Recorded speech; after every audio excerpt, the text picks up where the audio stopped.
Hello learners, हम लोगों ने यूनिट 1 खत्म किया सीआरएम का। आज हम लेके आए हैं यूनिट 2 सीआरएम में कस्टमर रिलेशनशिप मैनेजमेंट का यूनिट 2।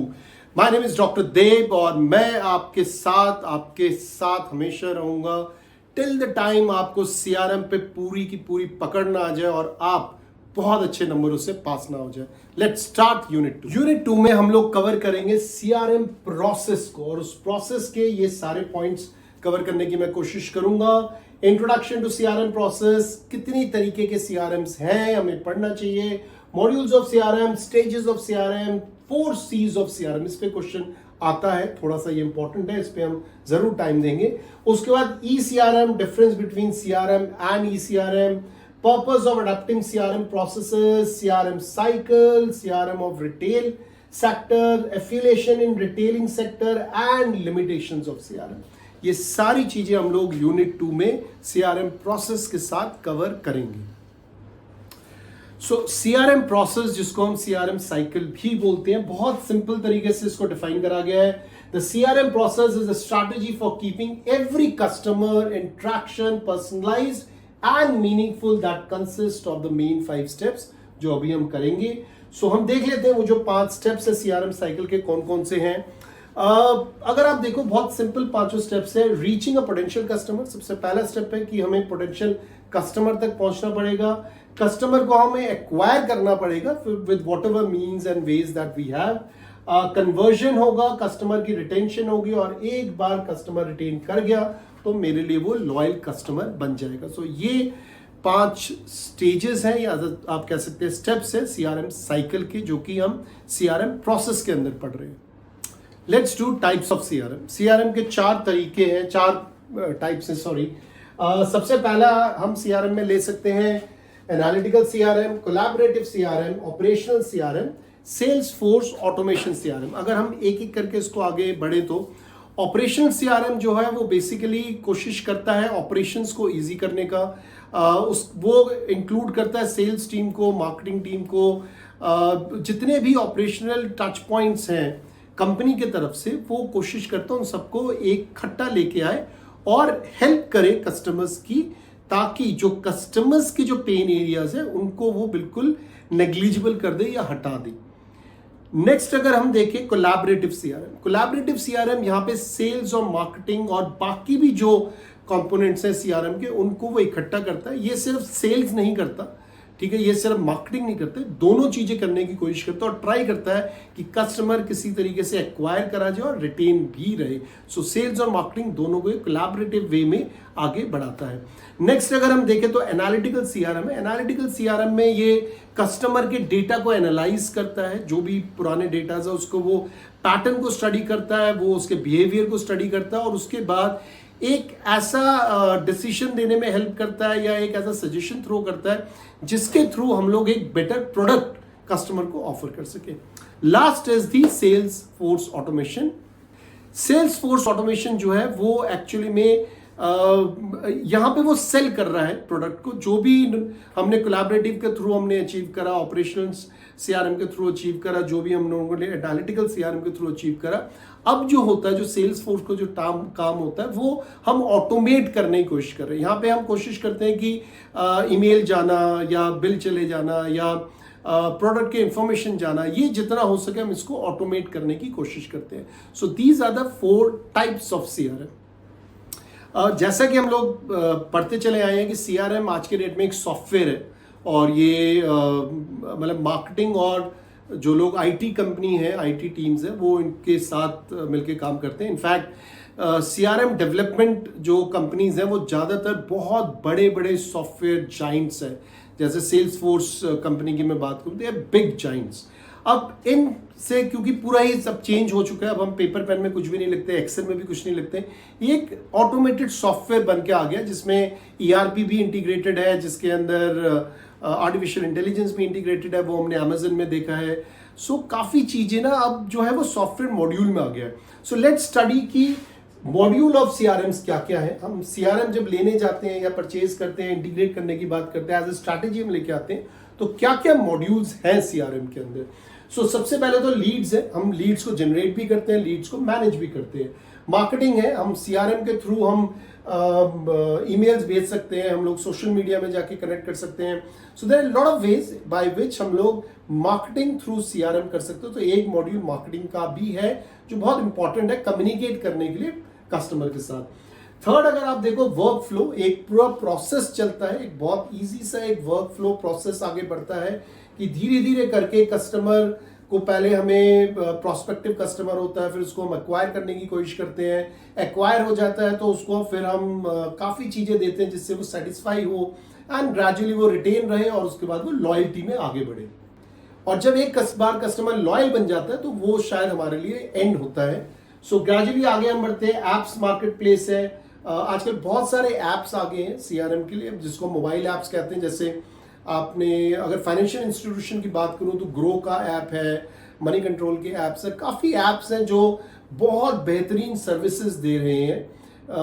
एक तरीके से जो ऐप्स है ये अपने में ही सीआरएम है, कंप्लीट सीआरएम है ये अपने अंदर ही, और वो ही धीरे धीरे करके मॉड्यूल्स डेवलप करते चले जा रहे हैं ये companies.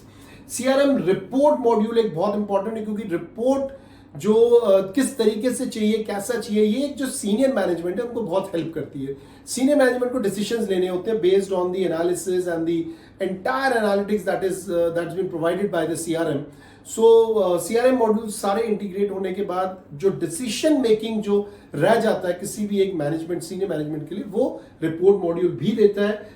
Last is content repository, जिसके अंदर जो भी हमने सीआरएम में कंटेंट डाला है, चाहे वो कस्टमर का डेटा हो, चाहे वो मार्केटिंग के टूल्स हो, चाहे वो मार्केटिंग के लीफलेट्स हो, किसी भी तरीके की कम्युनिकेशन, किसी भी तरीके का रिपोर्ट, जो ये सारी चीजें हैं वो सारा कंटेंट रिपोजिटरी में चला जाता है.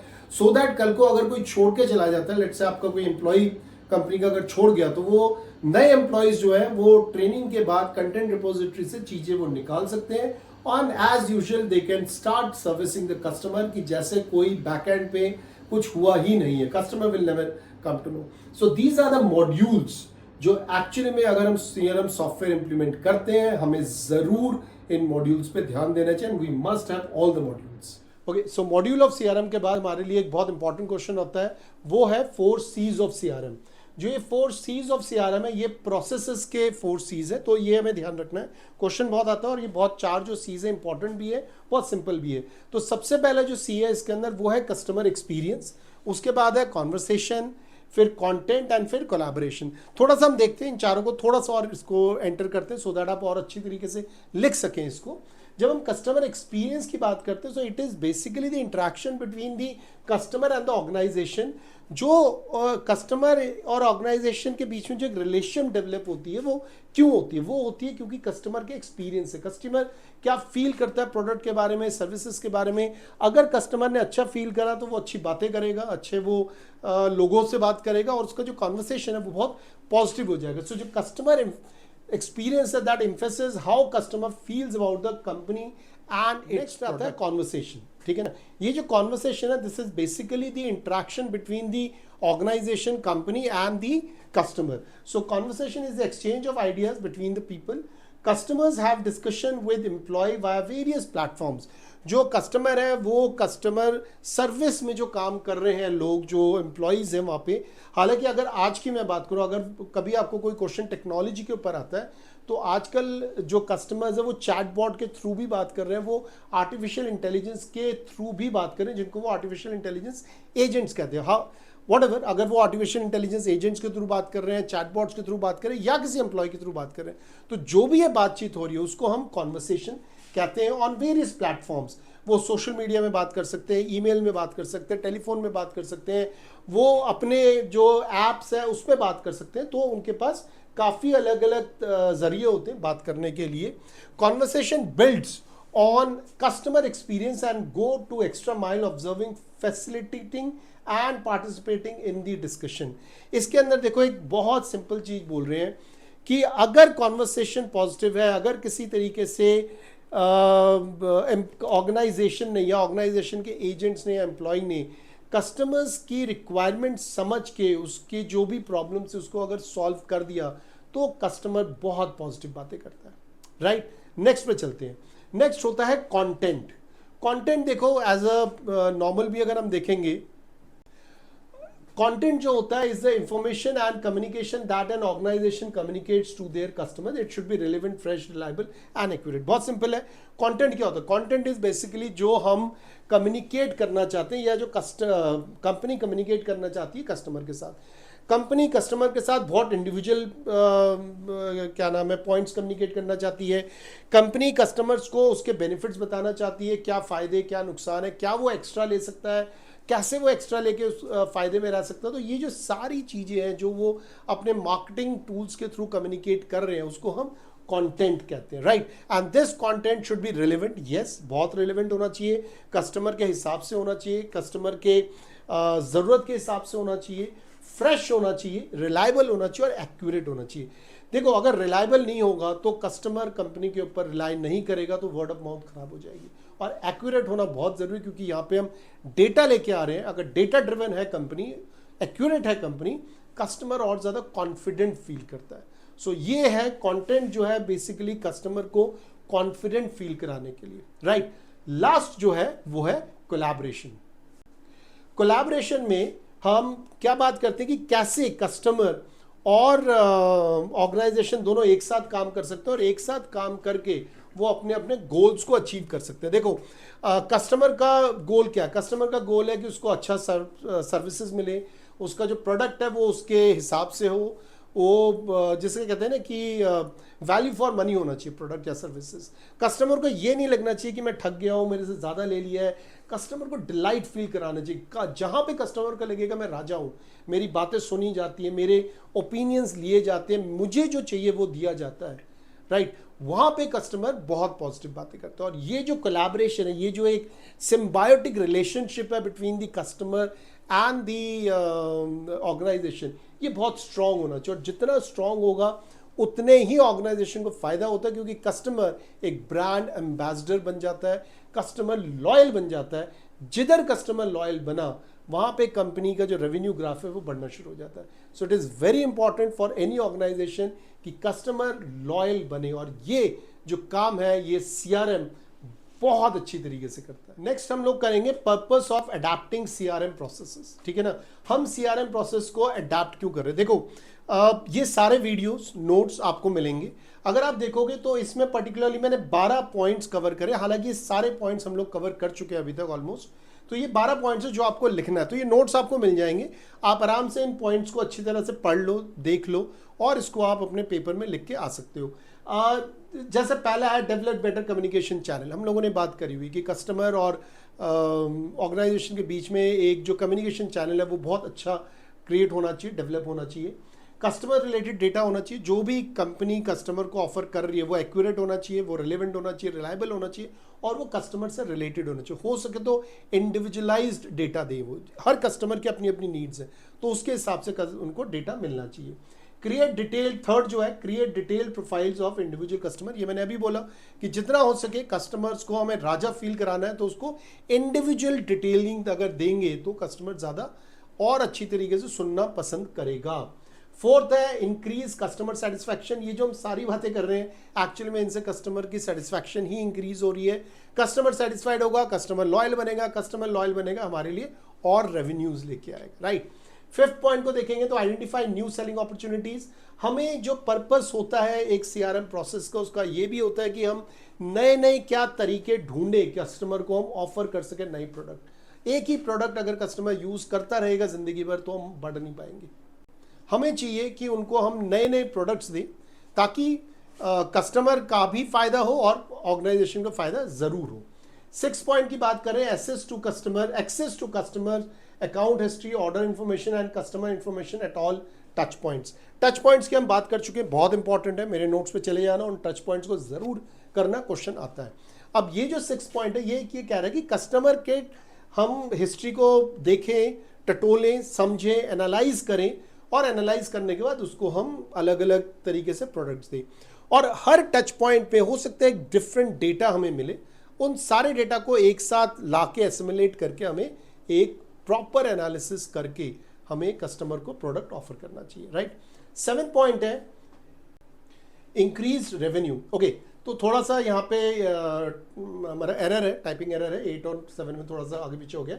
सो 7 पॉइंट है इंक्रीज रेवेन्यू, ये भी हम बात कर चुके हैं। अगर कस्टमर सेटिस्फाई होगा तो कस्टमर के सेटिस्फैक्शन से वो और बाय करेगा या वो अच्छा ब्रांड एम्बेसडर बनेगा, रेवेन्यूज इंक्रीज होंगे। नेक्स्ट पॉइंट जो है increase market share and profit margin. देखो ये अब आपको समझना पड़ेगा, अगर कस्टमर सेटिस्फाइड है तो कस्टमर और कस्टमर्स लाएगा, और कस्टमर्स लाएगा तो रेवेन्यू बढ़ेगा, रेवेन्यू बढ़ेगा तो हमारा मार्केट शेयर और प्रॉफिट मार्जिन्स भी बढ़ जाते हैं। ठीक है, जैसे जैसे रेवेन्यू बढ़ना शुरू होता है, जैसे जैसे हम आगे बढ़ना शुरू करते हैं, हमारे पास और ज़्यादा लोग आना शुरू कर देते हैं, तो हमारे मार्केट शेयर और प्रॉफिट मार्जिन वगैरह भी बढ़ने शुरू हो जाते हैं। नेक्स्ट है more effective reach and marketing. आप देखो यहाँ पे हम मार्केटिंग की बात कर रहे हैं, मार्केटिंग ज़्यादा इफेक्टिव हो जाती है क्योंकि हम पर्सनलाइज मार्केटिंग की बात कर रहे हैं, पूरी दुनिया की बात नहीं कर रहे हैं। इंडिविजुअल की एक कस्टमर की जो नीड है उसके हिसाब से हम उसको टारगेट कर सकते हैं। ठीक है, नेक्स्ट पॉइंट है improved customer service and support. जो ये CRM प्रोसेस है, CRM प्रोसेस से एक चीज़ बहुत इंपॉर्टेंट निकल के आती है कि हमारा जो फोकस होता है, गोल होता है, वो होता है टू इम्प्रोवाइज या to keep on improving the customer sales and support. हम किस तरीके से कस्टमर को बेटर एंड बेटर सर्विसेज दे सके, ये एक इस प्रोसेस का बहुत ही मेन इंपॉर्टेंट पॉइंट होता है। राइट, नेक्स्ट जो है improved response time to customer request and information. Again ये प्रोसेस का इंपॉर्टेंट टेक्निकल एस्पेक्ट है। हम प्रोसेस को इम्प्रूव क्यों करते हैं, नए नए सॉफ्टवेयर क्यों लेके आते हैं, ताकि जितनी जल्दी हो सके उतनी जल्दी हम कस्टमर्स के रिक्वायरमेंट्स को, रिक्वेस्ट को, उनके कंप्लेंट्स को हम एड्रेस कर सके, तो हमारा जो रिस्पॉन्स टाइम है वो कम हो जाए। जितना हम इफेक्टिवली एंड एफिशिएंटली कस्टमर के प्रॉब्लम्स को हम एड्रेस करेंगे उतना हमारे लिए अच्छा है। और ये जो प्रोसेस है CRM का, ये उसको भी टारगेट करता है। Last but not the least is enhance customer loyalty. इस पर भी मैं बहुत बात कर चुका हूँ। सो कस्टमर लॉयल्टी बढ़ेगी तो फायदा है। तो जो प्रोसेस है, अगर एक अच्छी कस्टमर रिलेशनशिप मैनेजमेंट है तो कस्टमर लॉयल्टी भी बढ़ती है। आप खुद देखना, जब आप बात करते हो किसी अमेरिकन एक्सप्रेस के कस्टमर सेंटर में या किसी और कार्ड के कस्टमर सेंटर्स में, आपको थोड़ा बहुत फर्क समझ में आ जाएगा। अमेरिकन एक्सप्रेस वाले कस्टमर्स को राजा बना के बात करते हैं, बहुत डिलाइटफुल बात करते हैं, और वो उनको एक्चुअली में बहुत अच्छी तरीके से, वो उनको जो कॉन्वर्सेशन भी होता है वो बहुत सॉफ्ट होता है, बहुत ही मतलब बहुत अच्छा लगता है बात करते हो, क्योंकि मैंने खुद करा हुआ है, मुझे आइडिया है। सेम चीज़ जब आप डील करते हो अमेजन से, आपको उसमें भी बहुत फ़र्क नज़र आएगा विज़ कोई और अगर आप डील करते, क्योंकि they are known for their customer services. So कई ऐसे कंपनीज हैं जिन्होंने अपनी आपके जो अपनी पहचान है वो सिर्फ कस्टमर सर्विसेज के कारण ही बना रखा है। राइट, इसमें एक और एग्जांपल मैं आपको देना चाहूँगा। जब हम बात कर रहे हैं इम्प्रूव द रिस्पॉन्स टाइम, आप लोगों ने एक कॉन्सेप्ट सुना होगा जिसका नाम है रिवर्स लॉजिस्टिक। आप देखो अमेजन की रिवर्स लॉजिस्टिक बेहतरीन है। जब मैं रिवर्स लॉजिस्टिक की बात कर रहा हूँ, जब हम रिटर्न करते हैं कोई प्रोडक्ट, कितनी जल्दी वो रिटर्न होता है और पैसे कितनी जल्दी हमें रिफंड मिलता है, वो यहाँ पे काम आता है। और जैसे ही पैसा रिफंड मिलता है, वो रिवर्स लॉजिस्टिक का पार्ट है। कस्टमर बहुत कंफर्टेबल फील करता है, कॉन्फिडेंट फील करता है। उसे ये पता है कि अगर मैं इस साइट से कुछ भी लूँगा तो ये जो ऑर्गेनाइजेशन है ये बहुत अच्छी है, बहुत बेहतरीन ऑर्गेनाइजेशन है। अगर कुछ प्रोडक्ट में मेरी दिक्कत आती है तो ये लोग उस प्रोडक्ट को इमीडिएट रिप्लेस कर देते हैं। राइट, तो ये जो सारी प्रोसेसेस है, ये सिस्टम डेवलप करना पड़ता है। ये एक दिन में नहीं आता, एकदम से नहीं आता है। इन प्रोसेसेस को डेवलप करने के लिए group of people they come together and they work, and lot of systems are in place. Software लाए जाते हैं, अगेन एंड अगेन रेपिटेशन होते हैं प्रोसेसेस की, और एक बहुत ही जिसे कहते हैं ना, सारे प्रोसेसेस मिला के जब वो काम करते हैं तो जो टाइम होता है जिसको हम लीड टाइम कहते हैं वो कम आ जाता है। एंड दस द बेस्ट पार्ट इज कि दोनों की ग्रोथ बहुत बेहतरीन होती है, कस्टमर की भी और ऑर्गेनाइजेशन की। इन सबके नोट्स आप सबको मिल जाएगा। मैं बार बार यही बता रहा हूँ, आप हमारे को कॉल कर सकते हैं या नहीं तो मेरे पर्टिकुलर प्लेटफॉर्म में भी ये नोट्स आपको सारे मिल जाएंगे। नेक्स्ट चलते हैं हम, इसको हम बोलते हैं CRM साइकिल। देखो CRM साइकिल का मतलब क्या है कि किस तरीके से ये पूरा का पूरा जो प्रोसेस है स्टेप बाय स्टेप ये आगे चलता है। जो सबसे पहला स्टेप होता है ऑब्टेनिंग इन्फॉर्मेशन फ्रॉम कस्टमर्स। हमें कस्टमर से इन्फॉर्मेशन मिलता है या हम कस्टमर से इन्फॉर्मेशन कलेक्ट करते हैं। डिफरेंट टच पॉइंट्स होते हैं, उनमें हम जाके इन्फॉर्मेशन कलेक्ट करते हैं। क्रिएटिंग सुपीरियर कस्टमर वैल्यू, हम लोग कस्टमर्स की सुपीरियर वैल्यूज़ की बात करते हैं, वैल्यू क्रिएट करते हैं ताकि कस्टमर हमारा हमेशा खुश रहे। बिल्डिंग लॉयल कस्टमर्स, अगर हमने वैल्यूज क्रिएट कर दिए और कस्टमर वैल्यू करने लगता है हमारे सर्विसेज की, प्रोडक्ट्स की, वो अपने आप लॉयल बन जाता है। और जहां वो लॉयल मिला, हमारे लिए कस्टमर की एक्विजिशन सिंपल हो जाती है। जिस कस्टमर से हम बात कर रहे हैं वो हमारा और प्रोडक्ट्स बाय करने लग जाता है, वो जैसे हम अपस्केल और क्रॉस सेलिंग कहते हैं, वो सारा होता है। वो क्योंकि लॉयल बन चुका है, ब्रांड लॉयल्टी है, वो ब्रांड एम्बेसडर है, वो और हमारे लिए रेफरेंसेस लेके आता है, जिससे हमारे एक्चुअली में न्यू कस्टमर्स मिलते हैं। And then working towards the profitability. अगर ये सब कुछ हो जाता है, नए कस्टमर्स आ रहे हैं, तो ऑब्वियसली हमारी प्रॉफिटेबिलिटी बढ़ेगी ही बढ़ेगी, राइट। अब हम फेजेस की बात करते हैं। जो ये CRM साइकिल है उसके 3 फेजेस हैं, assessment phase, planning phase and execution phase. Clear, इसको आप लिख लो एक बारी, assessment phase, planning phase and execution phase. जो असेसमेंट फेज है उसको हम लोग एक बार देख लेते हैं, ठीक है ना। ये कुछ क्वेश्चंस हैं, जब भी हम असेस करते हैं कस्टमर को तो हमारे ये कुछ क्वेश्चंस आते हैं। तो assessment phase develops a model of the behaviour of the target customer using a combination of in-house data and external demographic, psychographic and other data।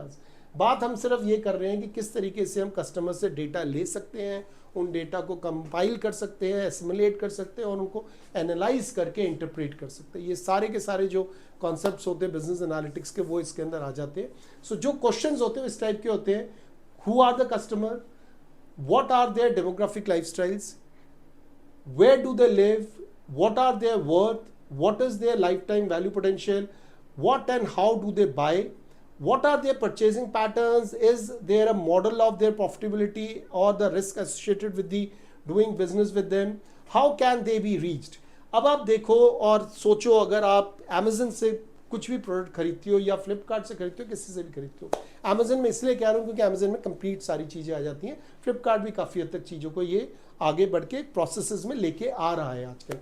अब सबसे पहले क्या होता है, मुझे पता होना चाहिए कि कस्टमर कौन है। ऑब्वियसली अगर मुझे ये पता है कि कस्टमर कौन है, तो मुझे ये भी पता होना चाहिए कि उनका डेमोग्राफिक, उनका लाइफस्टाइल क्या है, उनको क्या पसंद है, क्या नहीं पसंद है, उनकी क्या वर्थ, मतलब कितना वो खर्च कर सकते हैं, वो उनका लाइफ टाइम वैल्यू पोटेंशियल क्या है, ठीक है ना।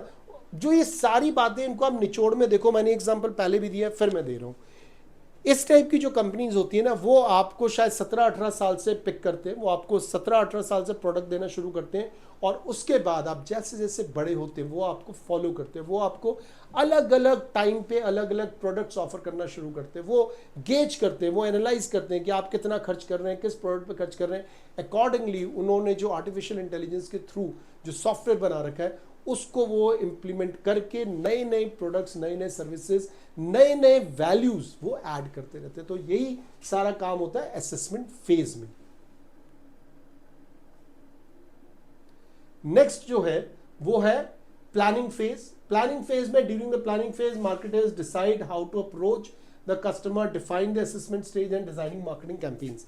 सो प्लानिंग फेज का मतलब ये, मैंने असेस कर लिया, अब मेरा काम है कि प्लान करना, मैं कस्टमर को कैसे अप्रोच करूं, क्या क्या लेके अप्रोच करूं, मेरे जो क्या नाम है तरीके हैं, उनको मैं कैसे कस्टमर तक पहुंचूं, और कस्टमर को अच्छा भी लगना चाहिए और कस्टमर उसे एक्सेप्ट भी करना चाहिए। सो ये सारा हम प्लान करते हैं, टाइम प्लान करते हैं, हम प्लेटफॉर्म प्लान करते हैं, हम कंटेंट प्लान करते हैं, ये सारी चीजें हम लोग प्लान करते हैं।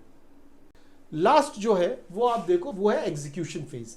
हमने प्लान कर लिया, प्लान तो पेपर पे करते हैं, राइट, हमने पेपर पे करा, हमने शायद एक्सेल शीट बहुत अच्छी बेहतरीन बना ली है, बट अब काम है एग्जीक्यूट करने का। एग्जीक्यूट करने का मतलब क्या है, कौन काम करेगा, कौन सा सॉफ्टवेयर यूज होगा, कौन सा प्लेटफॉर्म यूज होगा, कब क्या चीज बनेगी, माइलस्टोन्स बनते हैं इसके अपने अपने, हर किसी की एक रिस्पॉन्सिबिलिटी होती है। इनमें काफ़ी हद तक हम लोग एजाइल प्रोसेसेस वगैरह में एंटर करते हैं, और जो भी हो इन सब चीज़ों से आगे बढ़ के हम लोग एग्जीक्यूट करते हैं, so that at last customer को वो सारी चीज़ें मिलनी शुरू हो जाए, राइट। सो ये 3 फेजेस हैं CRM साइकिल के। आई होप आप लोगों को समझ आ गया होगा। इसके बाद हम लोग आगे बढ़ते हैं, हम लोग अब करेंगे effect of CRM of retail sector. देखो CRM रिटेल सेक्टर में आज के हमने